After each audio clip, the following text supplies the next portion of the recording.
The rain hammered against the windows of the small coffee shop near Camp Pendleton. Marine Staff Sergeant Jake Morrison sat in the corner booth, his dark eyes scanning the crowded room out of habit.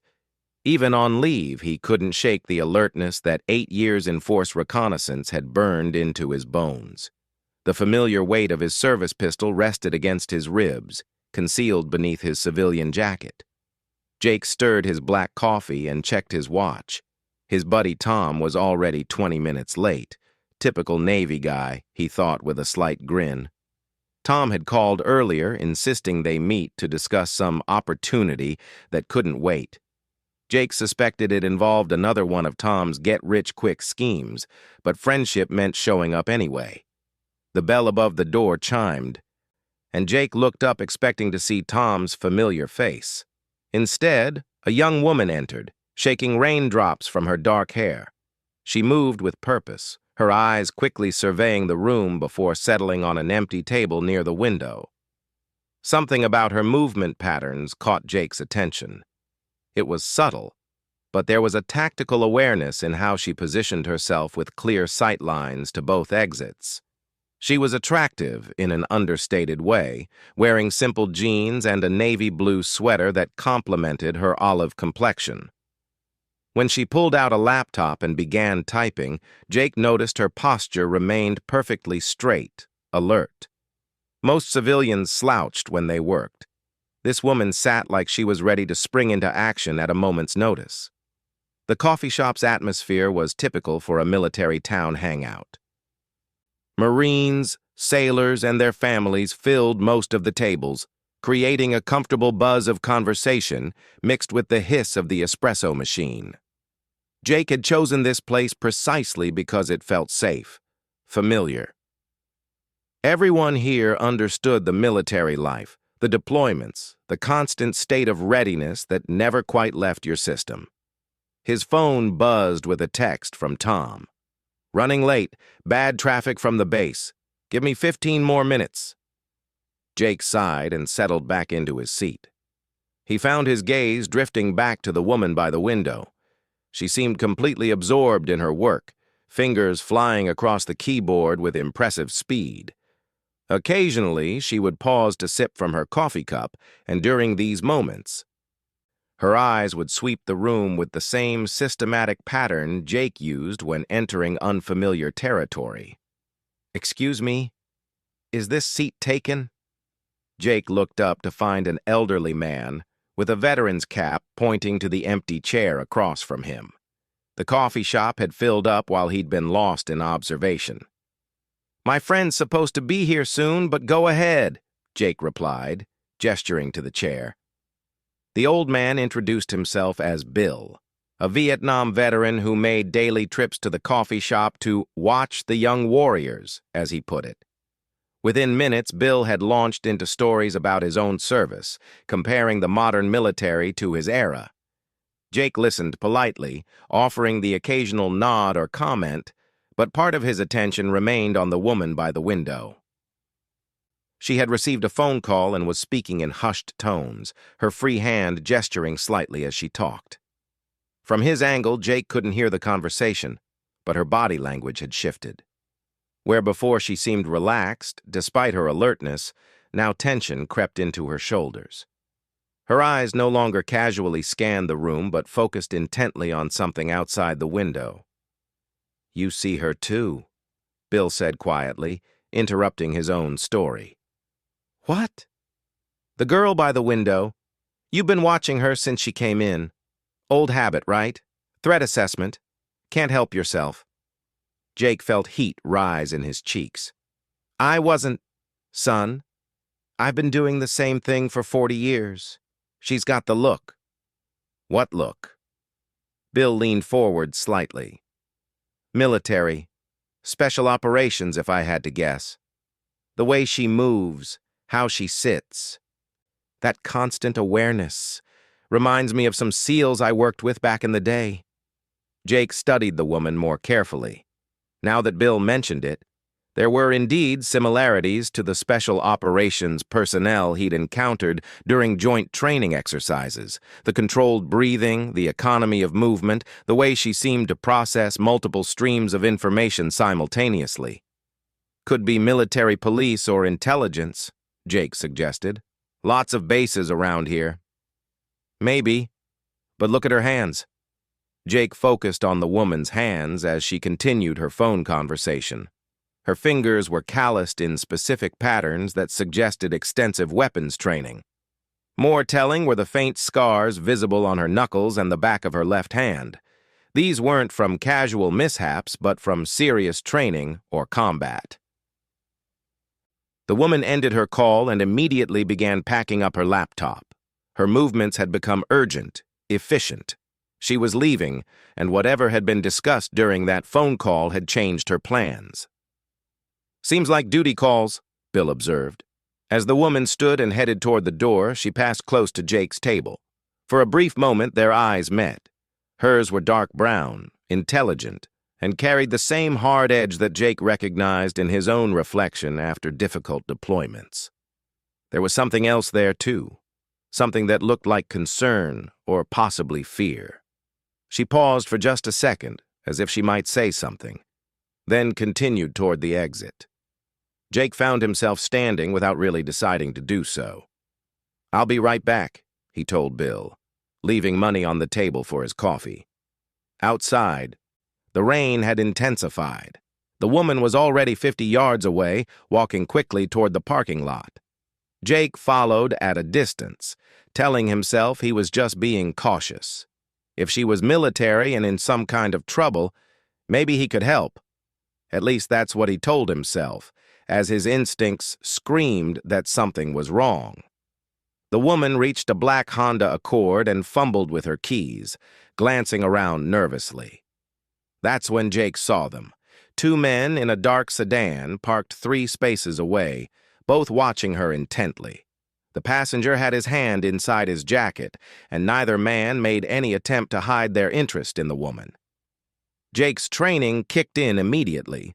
The positioning was all wrong for law enforcement or security. These men were predators, and the woman was their target. He reached for his phone to call for backup, then realized he wasn't on duty.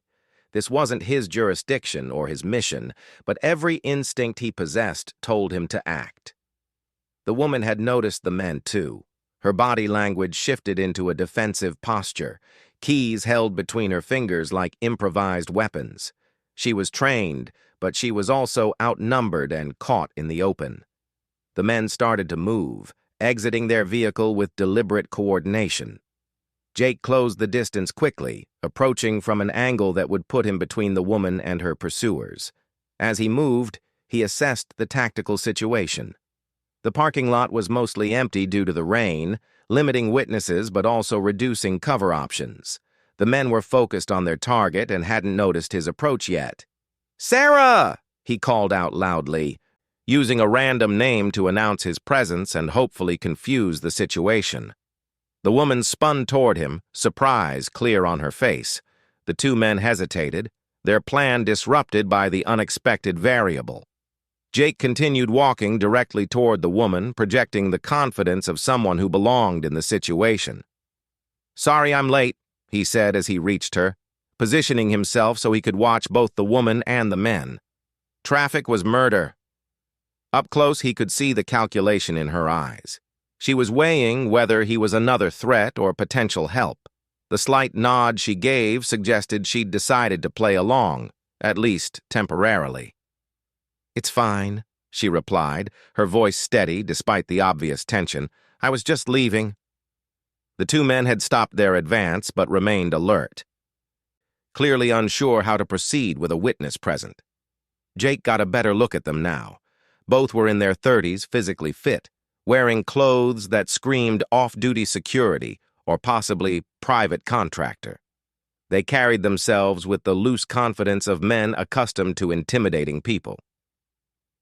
"Problem here, gentlemen?" Jake asked directly, his tone friendly but firm. The passenger, a thick-set man with a shaved head, stepped forward. "No problem. Just waiting for our friend here. We have some business to discuss." "Funny," the woman said, her voice gaining strength. "I don't remember having any business with you." Jake noted the slight accent in her voice now that she was speaking more. Mediterranean, maybe Greek or Italian. He also noticed how she'd shifted her stance, weight balanced on the balls of her feet, ready to move in any direction.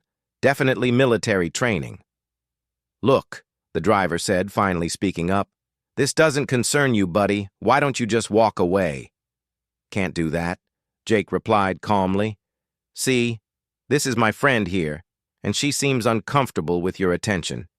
Maybe you should be the ones walking away." The tension in the parking lot was escalating rapidly. Jake could feel the familiar pre-combat alertness flooding his system. His breathing regulated automatically, his peripheral vision expanded, and his mind began calculating distances and angles. He'd been in enough hostile situations to recognize when words were about to give way to action. The woman surprised him by stepping slightly forward, placing herself more directly between the men and Jake. It was a protective gesture, as if she was trying to shield him from danger. The irony wasn't lost on him, but it also told him something important about her character. "I think there's been a misunderstanding," she said, addressing the two men directly. "I don't know who you think I am, but I'm just a graduate student trying to finish my thesis. I'm nobody important." The passenger laughed, but there was no humor in it. "Graduate student. Right. That's why you've been asking questions about classified contracts and taking pictures of restricted facilities." Jake felt a chill that had nothing to do with the rain. This wasn't a random encounter or attempted mugging. These men knew who she was, and whatever she'd been investigating had drawn serious attention. The kind of attention that suggested government involvement or corporate espionage. "I think you have me confused with someone else," the woman said, but her voice had lost some of its conviction. "Elena Vasquez," the driver said, and Jake saw her flinch slightly at the name. 28 years old, born in San Diego to Mexican and Greek parents. Graduated from UC San Diego with degrees in computer science and international relations. Currently enrolled in a master's program at Stanford, supposedly. The level of detail was intimidating, clearly meant to demonstrate how much they knew about her. Jake filed away the information while scanning for tactical advantages. The parking lot sloped slightly downward toward the street, and there were several cars that could provide cover if the situation deteriorated further. "That's an impressive background check," Jake said, keeping his tone conversational. "Mind if I ask who's asking?" The passenger's eyes fixed on Jake with new intensity.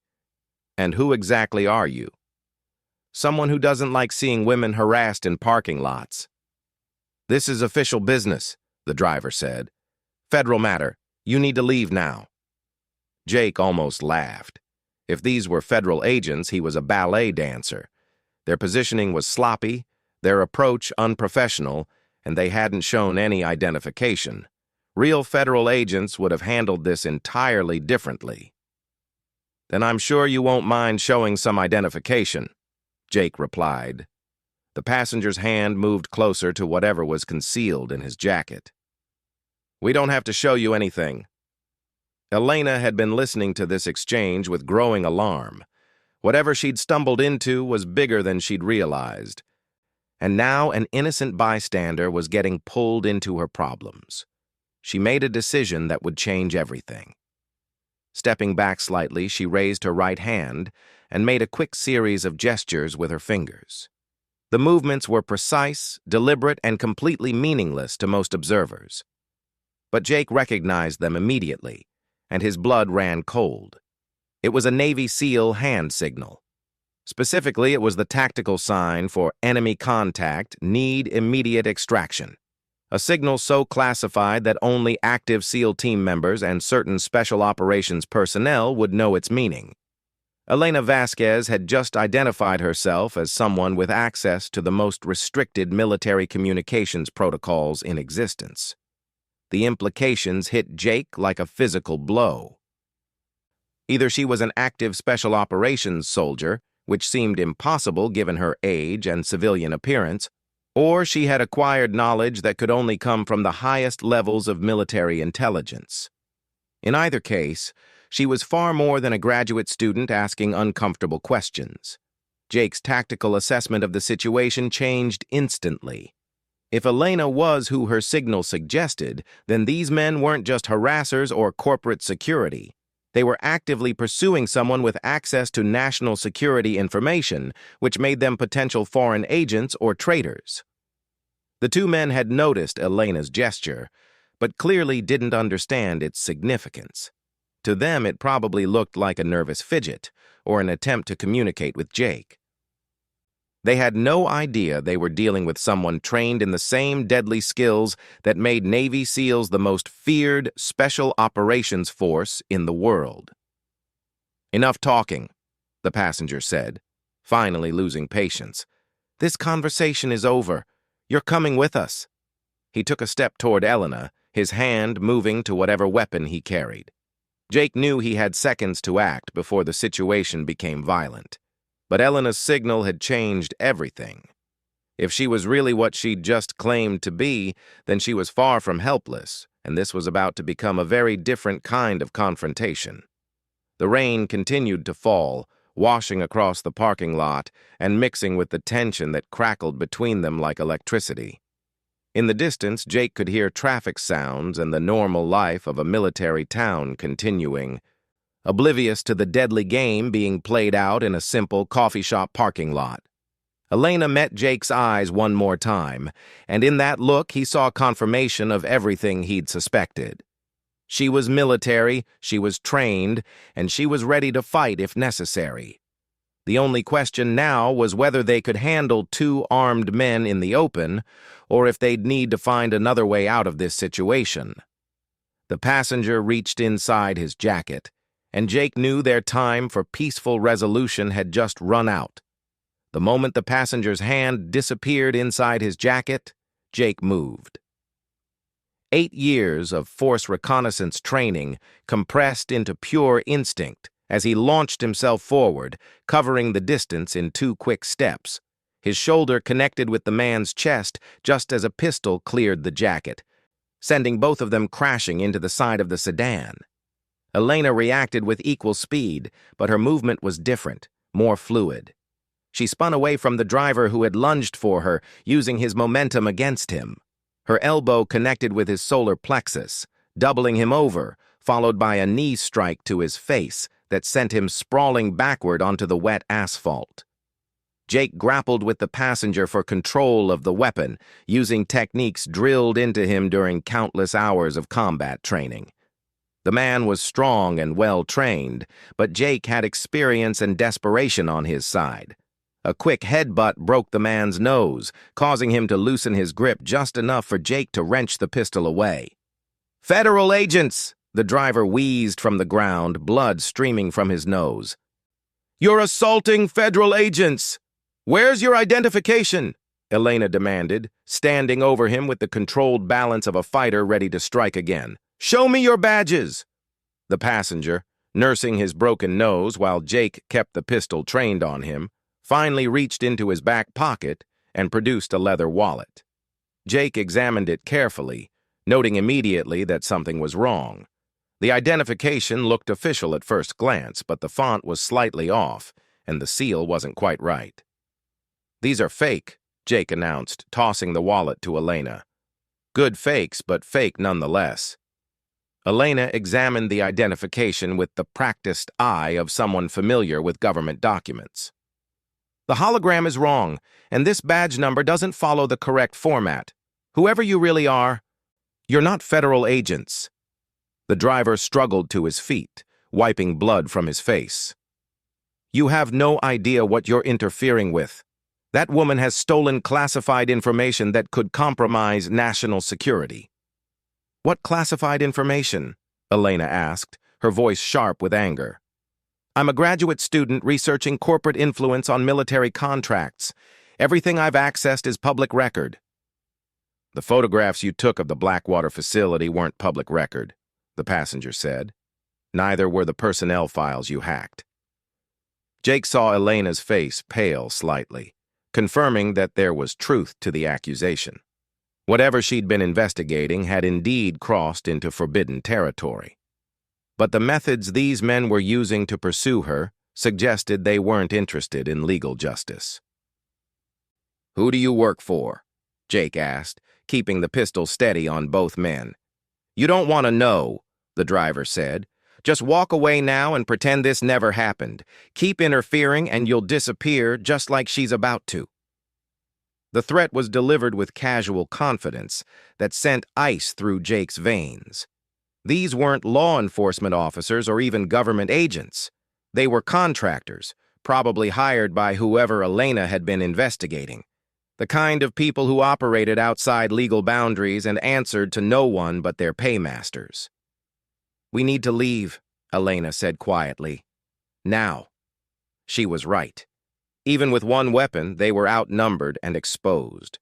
More importantly, these men had backup somewhere, and staying in one place too long would be suicide. Jake began backing toward Elena's car, keeping the gun trained on their pursuers. "Keys," he said, extending his free hand. "I can drive," Elena protested. "You know the area. I know combat driving. Keys." She hesitated for a moment, then tossed him the keys. They moved together toward her Honda, maintaining visual contact with the two men who watched them with predatory patience. Jake could see them calculating distances and angles, waiting for an opportunity to strike back. "This isn't over," the passenger called out. "We know where you live, where you go to school, where your family lives. You can't run forever." Elena flinched at the mention of her family, and Jake could see the fear that she'd been fighting to control finally breaking through her training. Whoever these people were, they'd done their research and were prepared to escalate beyond simple intimidation.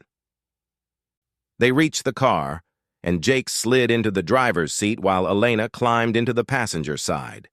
He started the engine and immediately put the car in reverse, backing out while keeping an eye on the two men. They made no attempt to pursue, which worried him more than if they had. Confident predators didn't chase their prey when they knew where it was going. "Where to?"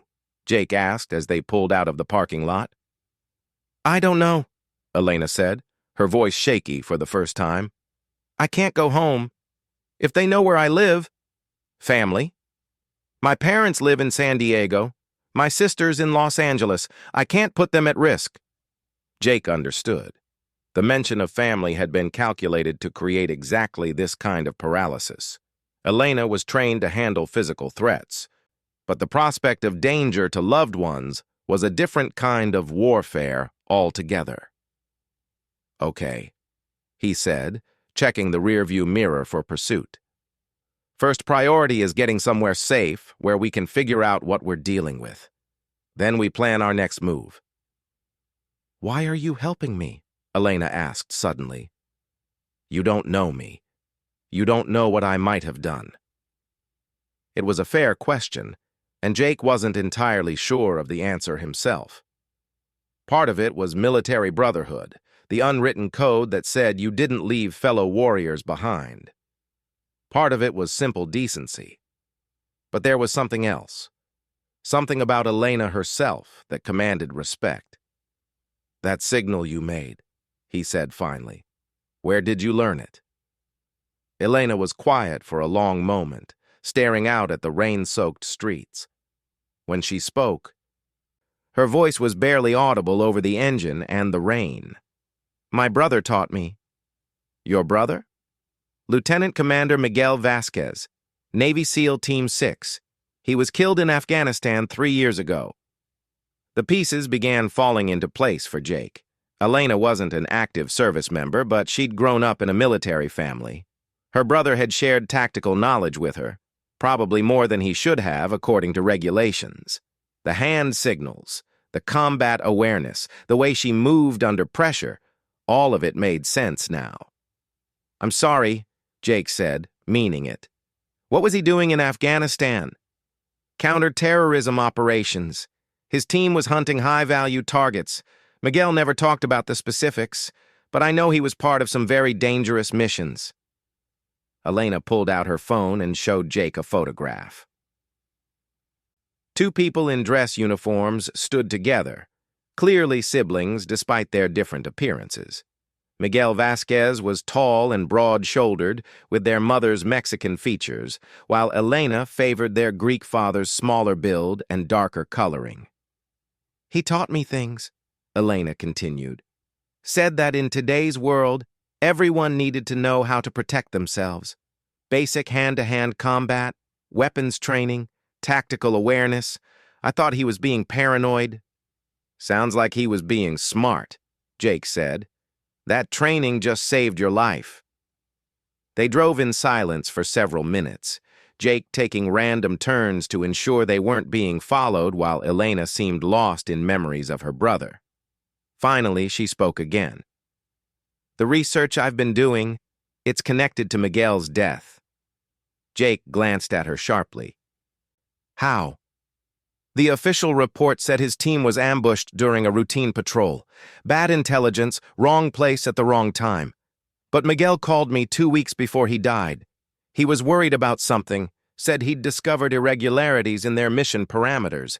He thought someone was feeding information to the enemy." The implications of what Elena was suggesting sent a chill through Jake.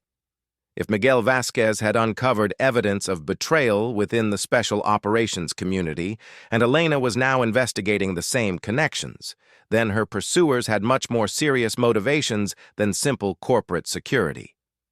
"What kind of irregularities?" Jake asked. "Miguel said their targets always seemed to know they were coming. Equipment failures at crucial moments.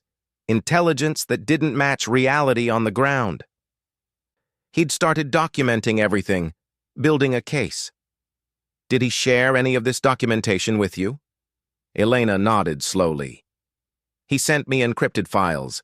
Said if anything happened to him, I should take them to someone in the Inspector General's office. But when I tried to do that after his death, the contact he'd given me had been transferred. The replacement said there was no record of any investigation." Jake felt the familiar anger that came when he encountered military bureaucracy at its worst. Too often, legitimate concerns were buried under paperwork and politics, especially when they might embarrass powerful people or threaten lucrative contracts. "So you started investigating on your own," he said. "I'm a computer science major with a focus on data analysis. I know how to track connections, follow money trails, identify patterns. What I found was disturbing." Elena pulled out a tablet from her bag and showed Jake several screens of data. Even glancing at it while driving, he could see spreadsheets showing military contracts, personnel assignments, and mission outcomes. The level of detail was impressive and probably illegal. Miguel's unit was consistently assigned to missions involving facilities or personnel connected to 3 specific defense contractors, Elena explained. Every time they operated in areas where these companies had interests, something went wrong. Equipment failures, compromised intelligence, enemy forces in positions that suggested advance warning. "That could be coincidence," Jake said, though he didn't believe it himself. "That's what I thought at first. But then I started looking at other special operations teams. The pattern repeats. Teams that interfere with these companies' operations experience higher casualty rates, equipment problems, and mission failures." The scope of what Elena was suggesting was staggering, not just isolated incidents of betrayal, but a systematic pattern of special operations teams being undermined when they threatened certain corporate interests. If true, it represented a level of corruption that went far beyond individual bad actors. "The photographs those men mentioned," Jake said. "What were you doing at a Blackwater facility?" "Blackwater is one of the 3 companies I identified. I was trying to photograph their personnel roster, see if I could identify specific individuals who might be involved in intelligence sharing. But their security was better than I expected." "And the personnel files you supposedly hacked?" Elena's silence was answer enough. Jake realized he was dealing with someone who had crossed serious legal boundaries in pursuit of the truth about her brother's death. Whatever her motivations, she'd committed federal crimes that could land her in prison for years. "Elena," he said carefully, even if everything you suspect is true. What you've done is illegal.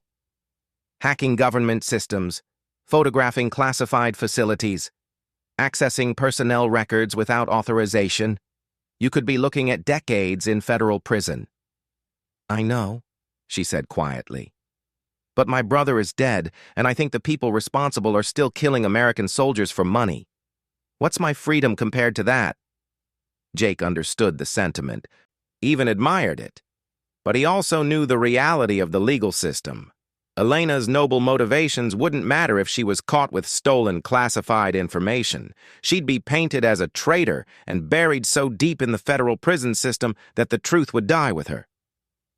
Those men back at the coffee shop, he said. They weren't law enforcement, but they knew too much about your activities. Someone's been watching you. I've been careful. I used encrypted communications, routed everything through VPNs, never accessed anything from the same location twice. Careful enough to fool law enforcement, maybe. But if there really is a conspiracy involving defense contractors and military personnel, they'd have resources that go beyond normal government capabilities. Elena's phone buzzed with a text message, and Jake saw her face go white as she read it. What is it? It's from my sister in Los Angeles. She says 2 men just came to her apartment asking about me. They claim to be FBI agents investigating my involvement with terrorist organizations. The net was closing around Elena faster than Jake had anticipated. Whoever was orchestrating this operation had resources and coordination that suggested serious backing. They weren't just pursuing Elena. They were systematically cutting off her support network and escape routes. Turn off your phone, Jake said. Remove the battery if you can. If they're tracking you through cell towers, we need to go dark immediately. Elena complied, powering down her device and removing the battery. Jake did the same with his own phone, knowing it meant he'd lose contact with his friend Tom and anyone else who might be wondering about his whereabouts. They were now truly on their own, 2 people against an organization with government-level resources and apparently no moral constraints. Jake had been in desperate situations before, but never as a civilian, and never with someone else's life depending on his decisions. Where can we go? Elena asked. If they know about my family, they probably know about my friends, my professors, anyone I might turn to for help. Jake thought about his own connections. Military friends scattered across the country, family in Ohio who wouldn't understand the situation, former teammates who might help but could also be compromised if the conspiracy really did involve special operations personnel. We need to assume they know everything about your normal life, he said. But they might not know about mine. I have a place we can hole up while we figure out our next move. Where? About 2 hours north of here. A cabin that belongs to my grandfather. It's isolated off the grid and not connected to my name in any official records. We can regroup there and plan our next move. Elena looked relieved for the first time since this had started. What's your name, anyway? You've been helping me, and I don't even know who you are. Jake Morrison, Staff Sergeant, United States Marine Corps, Force Reconnaissance. Force Recon, Elena said with new respect. Miguel always said you Marines were almost as tough as SEALs. Jake smiled despite the circumstances. Almost? He was my brother. I had to be loyal. They were entering the mountains now, leaving behind the urban sprawl of the military town for winding roads through pine forests. The rain was turning to snow at the higher elevation, making the roads treacherous but also helping to cover their tracks. Jake felt some of the tension leaving his shoulders as they put distance between themselves and immediate pursuit. But he knew this was only the beginning.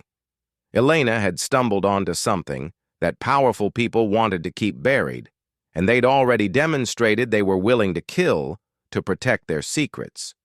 The question now was whether 2 people, however well trained, could survive long enough to expose the truth, and whether that truth was worth the price they might have to pay to reveal it.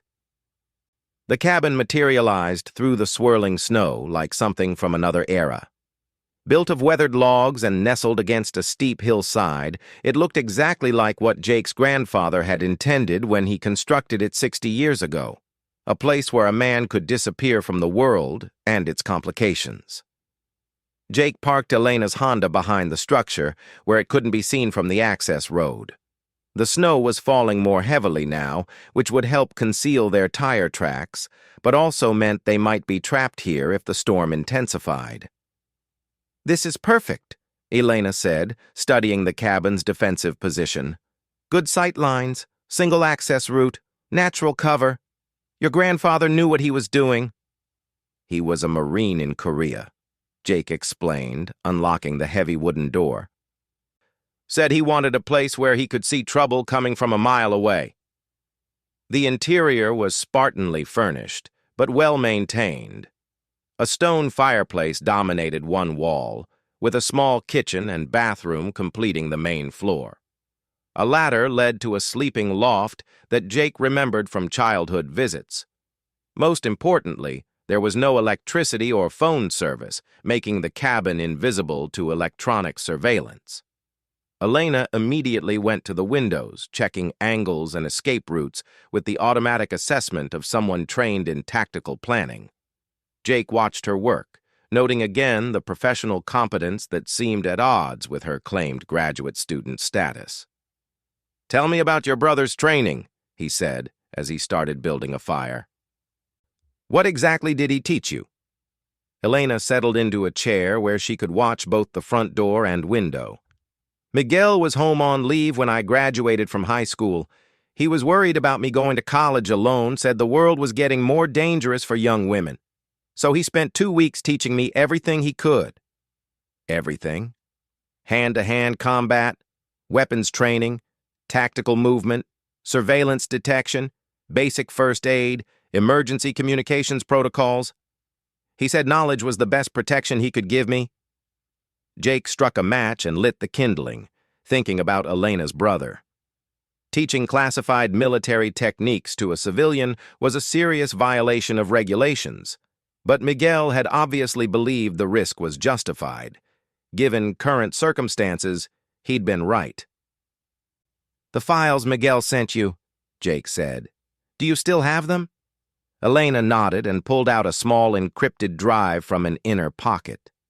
"Everything's here. Financial records, personnel assignments, mission reports, communications logs. 3 years of investigation into what he believed was systematic sabotage of special operations missions." "Have you shared any of this with anyone else?" "I tried to give copies to investigative journalists, but the 2 I contacted both declined to pursue the story.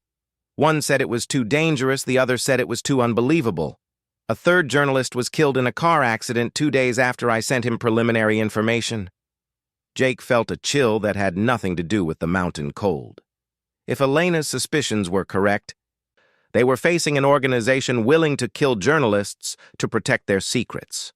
That put their own life expectancy into stark perspective. "Show me what you found," he said.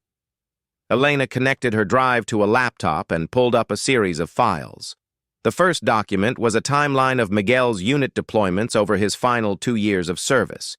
Each mission was documented with dates, locations, objectives, and outcomes. "Look at this pattern," Elena said, pointing to highlighted sections. "Every time Miguel's team was assigned to operations near facilities owned by Meridian Defense Solutions, Blackwater, or Titan Security, they experienced problems." Jake studied the data, his military experience helping him understand the tactical implications. Special operations teams were the elite of the elite, with success rates that approached perfection under normal circumstances. The failure patterns Elena had identified were statistically impossible through random chance. "Equipment failures during a raid on a compound near a Meridian facility in Iraq," Elena continued. "Communications blackout during an extraction near a Blackwater operation in Syria. Compromised intelligence leading to an ambush near a Titan installation in Afghanistan." "The Afghanistan mission," Jake said. "That's where Miguel died?" "Along with 3 other team members. They were supposed to capture a high-value target who had been selling weapons to insurgents. Instead, They walked into a coordinated ambush that had clearly been planned in advance. Elena pulled up another file showing the mission briefing and subsequent investigation. The official report blamed faulty intelligence and bad luck, but the evidence suggested something more sinister. The target compound had been emptied hours before the raid, and enemy forces had been positioned along the team's planned escape routes. Miguel suspected that someone with access to operational planning was selling information to the highest bidder, Elena said. He started documenting everything, building a case against specific individuals within the special operations community. Did he identify who he suspected? Elena opened another file, this one containing personnel records and communication intercepts. 3 names kept appearing in connection with the compromised missions. Colonel James Harrison, who served as operations coordinator for multi-service special operations tasks. Major Lisa Chen, who handled intelligence distribution for SEAL team missions, and a civilian contractor named David Knox, who provided technical support for communications and surveillance.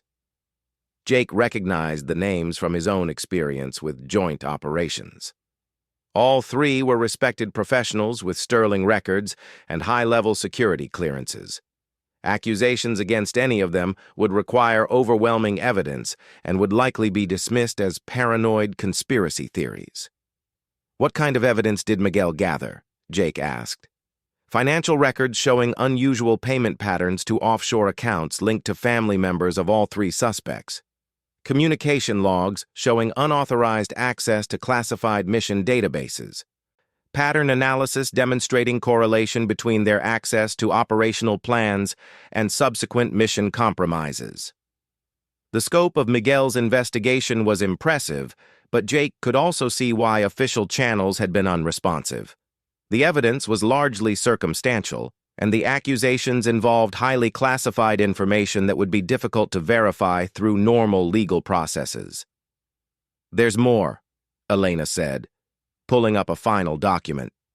Miguel discovered that the 3 defense contractors benefited financially from every compromised mission. When special operations teams failed to capture or eliminate targets, those contractors were awarded additional security contracts worth millions of dollars. The motivation became clear to Jake.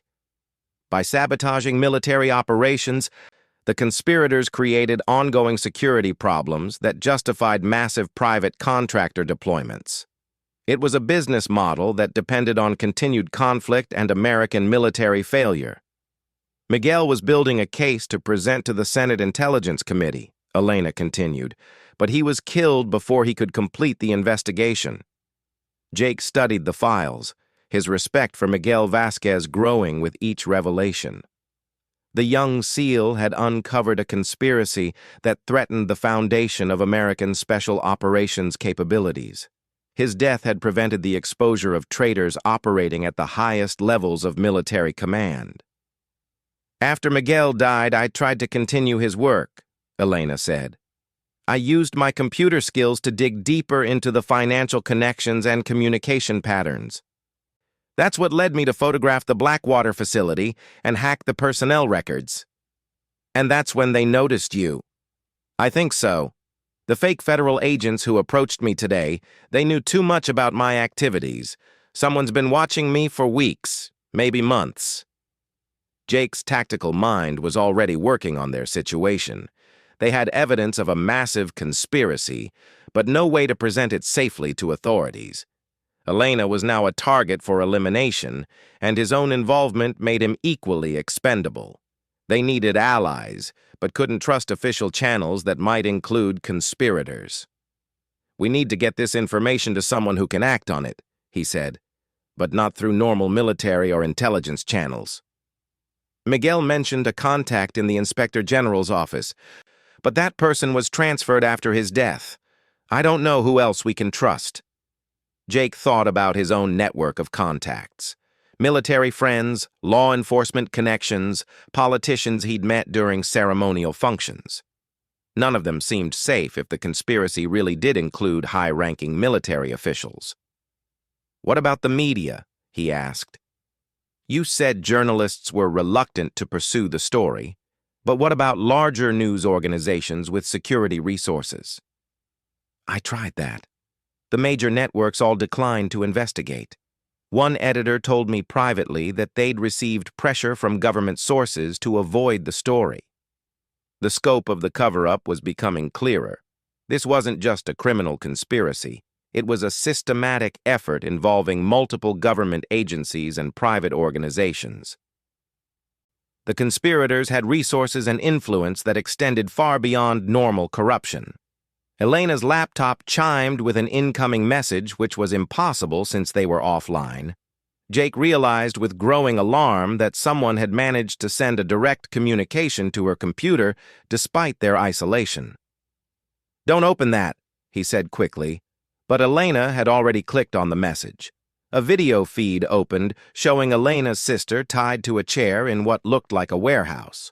Two armed men stood behind her, their faces concealed by masks. A computerized voice began speaking from the laptop speakers.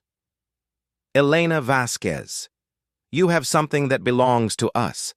You will return all copied files and surrender yourself within 24 hours, or your sister will be executed. Come to the Meridian Defense Solutions facility at coordinates that will be transmitted to your phone. Come alone, or she dies." The feed cut off, leaving them staring at a blank screen. Elena's face had gone completely white, and Jake could see her hands shaking as the implications sank in. Her investigation had not only put herself at risk, but had now endangered her family. "They have my sister," she whispered. "Oh God, they have Anna." Jake felt the familiar rage that came when he encountered people who threatened innocence. Elena's sister was a non-combatant who had no involvement in this conspiracy, but the criminals behind it were willing to torture and kill her to protect their secrets. "We'll get her back," he said with more confidence than he felt, "but we need to be smart about this. Walking into their facility is suicide. I can't let them kill Anna. She's all the family I have left. They won't kill her as long as you have something they want. That gives us time to plan a rescue operation." Elena looked at him with desperate hope. "You'd do that? Risk your life for someone you've never met? Your brother died fighting these people. You've risked everything to expose the truth about his death. Your sister is innocent, and innocent people don't deserve to suffer for the crimes of others." Jake was already forming the outline of a tactical plan. The Meridian Defense Facility would be heavily guarded and equipped with sophisticated security systems. A direct assault would be impossible with just two people. But Elena's computer skills and his military training might give them advantages that the enemy wouldn't expect. "Tell me about the Meridian facility," he said. "You photographed it, so you must have done reconnaissance." Elena wiped away tears and forced herself to focus on tactical planning. "It's a converted warehouse complex about 30 miles south of here. High walls, electronic gates, armed security patrols, but the facility predates modern security infrastructure, so it has vulnerabilities." She pulled up building plans and satellite images on her laptop, showing Jake the layout and defensive positions. The facility was indeed formidable, but it had been designed to keep people out, not to prevent rescue operations by trained military personnel. "How many personnel?" Jake asked. "I counted approximately 20 during daytime operations, probably fewer at night, but they'd be more alert." "Weapons?" "Standard security equipment, handguns, maybe a few rifles. Nothing military grade that I could see." Jake studied the facility plans, identifying potential entry and exit routes. The operation would be extremely dangerous, but it was possible with careful planning and execution.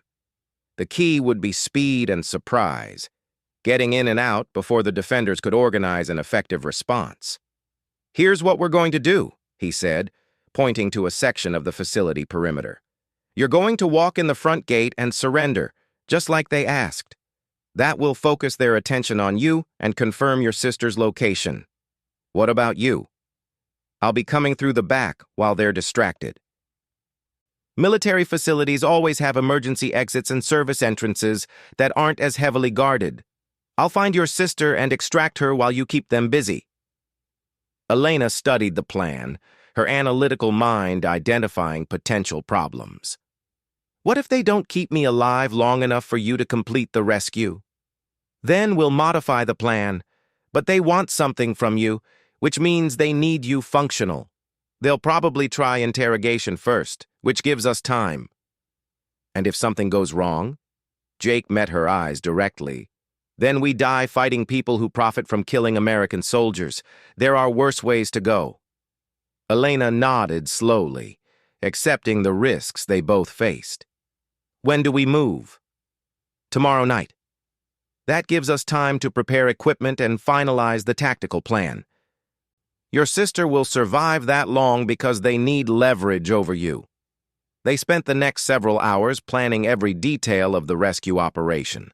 Jake drew on his military experience to identify potential complications and backup plans, while Elena used her technical knowledge to analyze the facility's electronic security systems. As night fell over the mountain cabin, they prepared for what might be their final mission together. Jake cleaned and checked the pistol he'd taken from the fake federal agent, while Elena encrypted copies of her brother's files and hid them in multiple locations. "Jake," she said as they prepared to rest before the operation, "I want you to know something. My brother would have liked you. He always said the best warriors were the ones who fought for others, not for themselves. He sounds like he was a good man. He was, and tomorrow we're going to finish what he started." Outside, the snow continued to fall, covering their tracks and providing the concealment they would need for the coming battle. Neither of them spoke about their chances of survival, but both understood that they were facing odds that would challenge even their considerable skills. The conspiracy that had killed Miguel Vasquez and countless other American soldiers was about to face the consequences of their crimes.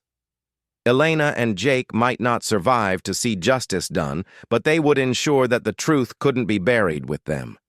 Tomorrow would bring either victory or death, but tonight they rested in the knowledge that they were fighting for something greater than themselves.